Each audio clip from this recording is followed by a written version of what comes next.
What's good, peeps? Thanks as always for passing by the channel. Much appreciated. Hit that subscribe button if you guys are new. All right, so we are what? 2 days away from VASYL Lomachenko versus Luke Campbell at the O2 Arena in London.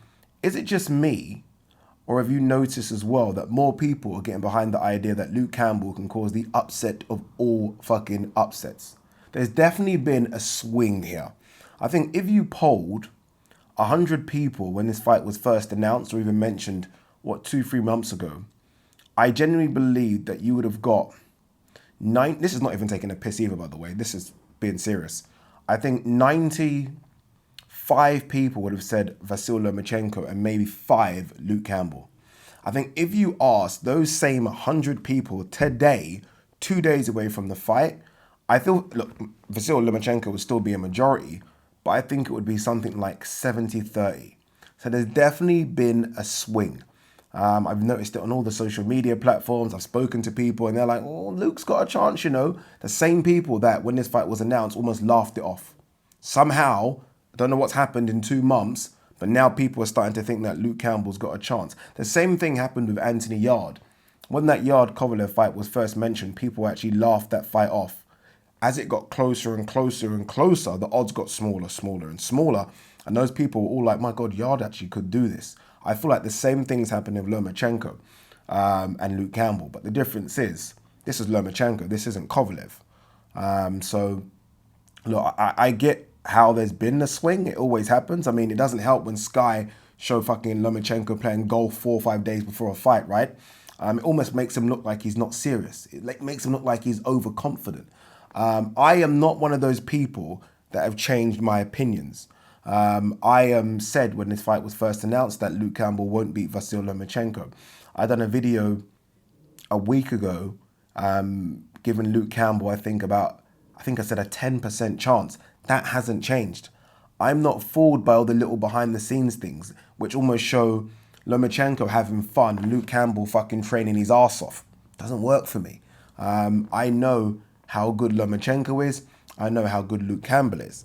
That's sometimes all I need to know. I don't need to know what goes on behind the scenes. I just see what I see. And I've seen all of Luke Campbell's fights since he turned pro, or nearly all of them. And I've seen all of Lomachenko's fights since he's turned pro. And there is a gulf in class between the two. A massive gulf in class. Is Lomachenko maybe a bit overconfident? Yes, he has a reason to be overconfident.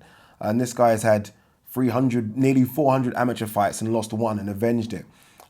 Every single fight he's had, -1, has been for a world title fight. I mean, there's a reason you're that overconfident. Is Luke Campbell going to be a lot bigger? Yes. Do I think that could play a part? No.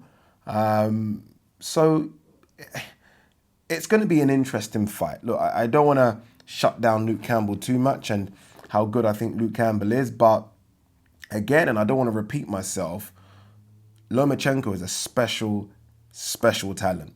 Right? Again, that overconfidence is for a reason. Sometimes when you see overconfidence in people, like, for example, Chris Eubank Jr. is very confident. To me, there's a level of arrogance because you're just not that good, right? Lomachenko is overconfident for a reason and deserves to be a bit arrogant because he is that damn good.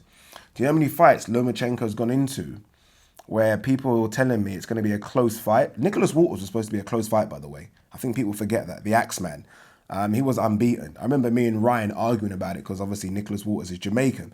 And Ryan said it was going to be a close fight. He made Nicholas Walters quit in the corner. Not quit because Nicholas Walters was hurt. Quit because Nicholas Walters didn't know what the fuck to do. Rigondeaux, yes, a lot smaller.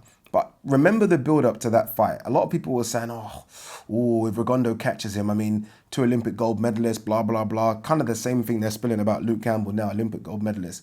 Rigondeaux quit. Said, nah, fuck it. This guy literally has made, I think, 3 or 4 people, which were supposed to be decent fights, say, can't work this one out. Can't work it out.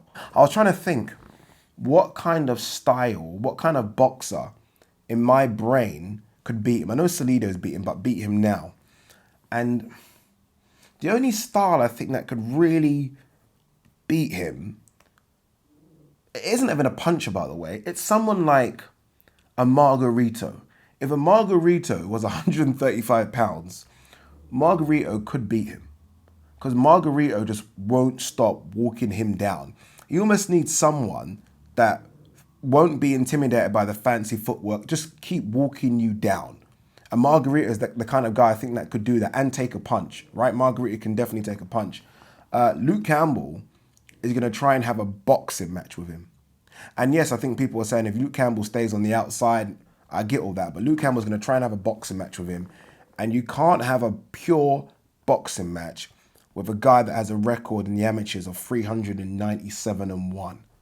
You're going to lose, right? One good thing that Loma does, apart from all the other very, very good things that he does, and I'm ranting here a little bit just because I like the guy so bloody much, he makes you believe the fight isn't as hard as what you thought it was going to be.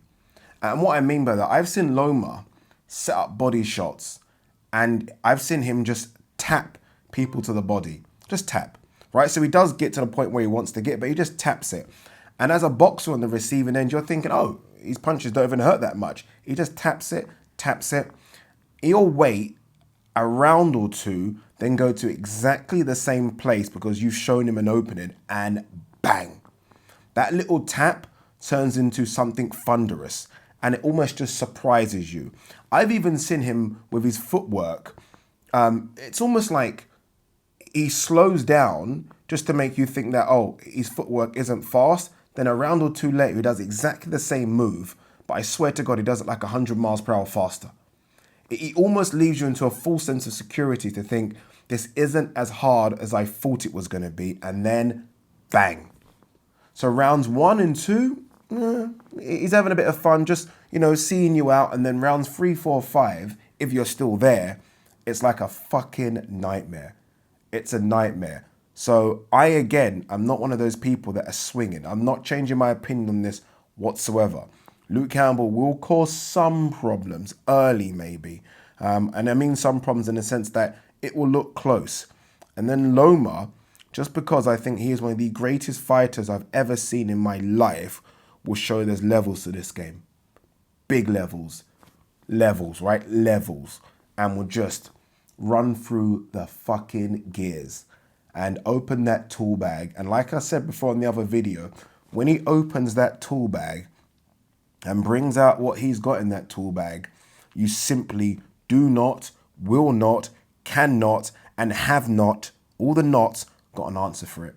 Because he is that damn good. So all those people that have, for some reason, swung from their early opinion because of a couple of behind-the-scenes Sky Sports videos and maybe put a bit of money on a bit of money on Luke, unfortunately, I've got bad news for you. Ain't happening. Ain't happening, people.